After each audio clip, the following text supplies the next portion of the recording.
आप देख रहे हैं न्यूज़ नाउ 24/7 ताज़ा खबरों के लिए हमारे साथ बने रहें। बीजेपी के स्टेट प्रेसिडेंट संजय सरावगी ने दिल्ली में अरविंद केजरीवाल की अगुवाई वाली आम आदमी पार्टी सरकार पर गंभीर आरोप लगाए। उन्होंने कहा कि केजरीवाल सरकार के कार्यकाल के दौरान कई गलत फैसले लिए गए जिनका असर प्रशासनिक व्यवस्था और जनता पर पड़ा। सरावगी के अनुसार उस समय दिल्ली की सरकार भ्रष्टाचार के मामलों में घिरी रही और शासन व्यवस्था कमजोर होती चली गई। उन्होंने आरोप लगाया कि पारदर्शिता और जवाबदेही की कमी के कारण आम लोगों को परेशानियों का सामना करना पड़ा। उन्होंने ये भी कहा कि किसी भी सरकार की पहचान उसके कामकाज से होती है और अगर उस पर भ्रष्टाचार के आरोप लगते हैं तो जनता का विश्वास कमजोर होता है। सरावगी के इस बयान के बाद राजनीतिक माहौल एक बार फिर गर्मा गया है। आम आदमी पार्टी की ओर से इन आरोपों पर प्रतिक्रिया आने की संभावना है, जिससे दोनों पक्षों के बीच बयानबाजी और तेज हो सकती है। बीजेपी के प्रवक्ता टीआर श्रीनिवास ने तमिलनाडु के चुनावी माहौल को लेकर अपनी प्रतिक्रिया दी। उन्होंने कहा कि इस बार राज्य में राजनीतिक स्थिति काफी दिलचस्प बनी हुई है, जहां एनडीए गठबंधन और डीएमके के बीच मुकाबला तेज हो रहा है। श्रीनिवास ने कहा कि डीएमके में ओवर कॉन्फिडेंस की स्थिति नजर आ रही है, जबकि उनके खिलाफ एंटी इनकम्बेंसी भी साफ तौर पर दिखाई दे रही है। उन्होंने दावा किया कि जनता में बदलाव की भावना बढ़ रही है। उन्होंने एक रैली का जिक्र करते हुए कहा कि स्टालिन के बेटे की एक सभा के दौरान भीड़ में उत्साह की कमी दिखी और लोगों के बीच समर्थन उतना मजबूत नजर नहीं आया। उनके इस बयान को चुनावी रणनीति और विपक्ष पर निशाना साधने के तौर पर देखा जा रहा है, जिससे तमिलनाडु की राजनीति में हलचल बढ़ गई है। उत्तर प्रदेश के deputy chief minister Brajesh Pathak ने समाजवादी पार्टी और उसके नेतृत्व पर तीखा हमला किया। उन्होंने कहा कि सपा को कई बार सरकार बनाने का मौका मिला, लेकिन उस दौरान कानून व्यवस्था पूरी तरह से बिगड़ गई थी। पाठक के अनुसार उस समय राज्य में अपराध की घटनाएं बढ़ी थीं और महिलाओं की सुरक्षा को लेकर गंभीर सवाल उठे थे। उन्होंने कहा कि बेटियों की इज्जत और सुरक्षा खतरे में थी, जो किसी भी सरकार की सबसे बड़ी विफलता मानी जाती है।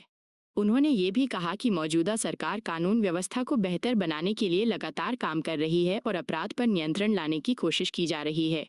उनके इस बयान से राजनीतिक माहौल गर्म हो गया है और सपा की ओर से प्रतिक्रिया आने की संभावना है। केंद्रीय मंत्री गिरिराज सिंह ने लोकसभा में प्रधानमंत्री के भाषण के संदर्भ में राहुल गांधी पर तीखी टिप्पणी की। उन्होंने कहा कि राहुल गांधी के कई बयान ऐसे रहे हैं जिन पर उन्हें बाद में माफी मांगनी पड़ी है। गिरिराज सिंह ने कहा कि राफेल जैसे मुद्दों से लेकर अन्य मामलों तक राहुल गांधी की टिप्पणियों पर सवाल उठते रहे हैं। उन्होंने व्यंग्यात्मक लहजे में उन्हें अबोध बालक बताया और कहा कि उनके बयानों में गंभीरता की कमी नजर आती है। उन्होंने हिमाचल प्रदेश में तेल की कीमतों के मुद्दे का भी जिक्र किया और कहा कि राज्य सरकार ने दाम बढ़ाए हैं, जबकि केंद्र सरकार ने ऐसा नहीं किया। उनके इस बयान से सत्तारूढ़ और विपक्ष के बीच राजनीतिक टकराव और तेज हो गया है।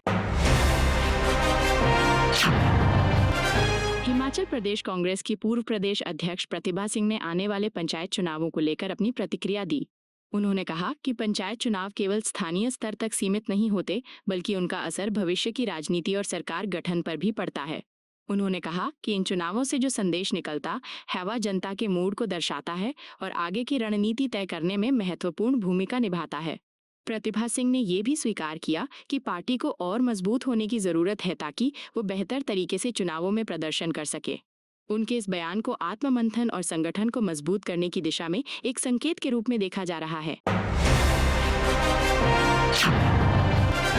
बिहार में जेडीयू के नेशनल स्पोक्सपर्सन राजीव रंजन ने कांग्रेस पर निशाना साधते हुए कहा कि जो पार्टी खुद को आम लोगों की हितैषी बताती रही है, अब उसकी वास्तविकता सामने आ चुकी है।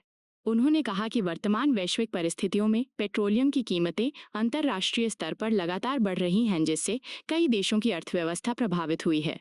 रंजन के अनुसार ऐसे मुश्किल समय में भारत ने संतुलित नीतियों के जरिए आम नागरिकों को राहत देने की कोशिश की है। उन्होंने कहा कि केंद्र सरकार ने ऐसे कदम उठाए हैं जिससे आम लोगों पर महंगाई का सीधा असर कम किया जा सके। उन्होंने कांग्रेस पर आरोप लगाते हुए कहा कि वो केवल बयानबाजी करती है, जबकि मौजूदा सरकार जमीनी स्तर पर काम कर रही है। उनके मुताबिक वैश्विक संकट के बावजूद भारत ने स्थिति को नियंत्रित रखने में सफलता हासिल की है।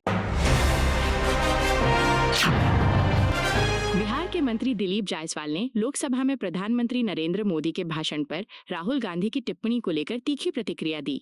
उन्होंने कहा कि राहुल गांधी के बयानों से ये प्रतीत होता है कि उनके अंदर देश के प्रति सम्मान और जुड़ाव की कमी है। जायसवाल ने कहा कि प्रधानमंत्री नरेंद्र मोदी आज वैश्विक स्तर पर एक लोकप्रिय नेता के रूप में जाने जाते हैं और उनके विचारों को गंभीरता से लिया जाता है। ऐसे में उनकी बातों को नजरअंदाज करना उचित नहीं है। उन्होंने आरोप लगाया कि राहुल गांधी की प्रतिक्रिया से ये संकेत मिलता है कि वो भावनात्मक रूप से असंतुलित हो रहे हैं और राजनीतिक मुद्दों पर संयम नहीं रख पा रहे हैं। उनके इस बयान से सियासी माहौल और गर्मा गया है और उम्मीद की जा रही है कि कांग्रेस की ओर से इस पर जवाब सामने आएगा, जिससे बयानबाजी का दौर और तेज हो सकता है। उत्तर प्रदेश में समाजवादी पार्टी के प्रवक्ता आशुतोष वर्मा ने पश्चिम एशिया में बढ़ते तनाव पर अपनी प्रतिक्रिया दी। उन्होंने कहा कि मौजूदा स्थिति को समझने के लिए इसके अलग अलग पहलुओं को देखना जरूरी है। वर्मा के अनुसार हाल ही में अमेरिका की ओर से दिए गए बयान के बाद ईरान ने तुरंत उसका खंडन कर दिया, जिससे स्थिति और जटिल हो गई है। उन्होंने ये भी कहा कि इस पूरे घटनाक्रम में इजराइल की सैन्य कार्रवाई ने तनाव को और बढ़ा दिया है। वर्मा के मुताबिक अलग अलग देशों के विरोधाभासी बयान और लगातार हो रही सैन्य गतिविधियां इस बात का संकेत हैं कि हालात तेजी से बदल रहे हैं और स्थिति पूरी तरह स्पष्ट नहीं है। उन्होंने कहा कि इस तरह की अंतर्राष्ट्रीय परिस्थितियों का असर केवल संबंधित देशों तक सीमित नहीं रहता, बल्कि इसका प्रभाव वैश्विक स्तर पर देखने को मिलता है। वर्मा के इस बयान को एक संतुलित राजनीतिक प्रतिक्रिया के रूप में देखा जा रहा है, जिसमें उन्होंने स्थिति की जटिलता और अनिश्चितता पर जोर दिया है।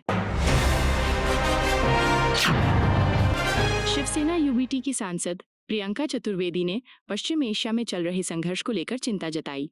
उन्होंने कहा कि उन्हें उम्मीद है कि ये युद्ध जल्द समाप्त होगा, क्योंकि इसका दायरा लगातार बढ़ता जा रहा है। चतुर्वेदी ने कहा कि यह संघर्ष अब केवल इजराइल, अमेरिका और ईरान तक सीमित नहीं रहा है, बल्कि इसका प्रभाव पूरे मध्य पूर्व क्षेत्र में फैल गया है। उन्होंने आरोप लगाया कि ईरान ने विभिन्न मध्य पूर्वी देशों में मौजूद अमेरिकी सैन्य ठिकानों को निशाना बनाया है, जिससे स्थिति और गंभीर हो गई है। उन्होंने ये भी कहा कि इस संघर्ष में आम नागरिकों और रिहायशी इलाकों को भी नुकसान पहुंच रहा है, जो बेहद चिंताजनक है। चतुर्वेदी के अनुसार इस तरह के युद्ध से किसी भी पक्ष को स्थायी लाभ नहीं होता, बल्कि ये पूरे क्षेत्र में अस्थिरता और मानवीय संकट को बढ़ाता है। उनके इस बयान को शांति और कूटनीतिक समाधान की अपील के रूप में देखा जा रहा है। आपको यह वीडियो पसंद आया हो तो इसे लाइक करें, हमारे चैनल को सब्सक्राइब करें।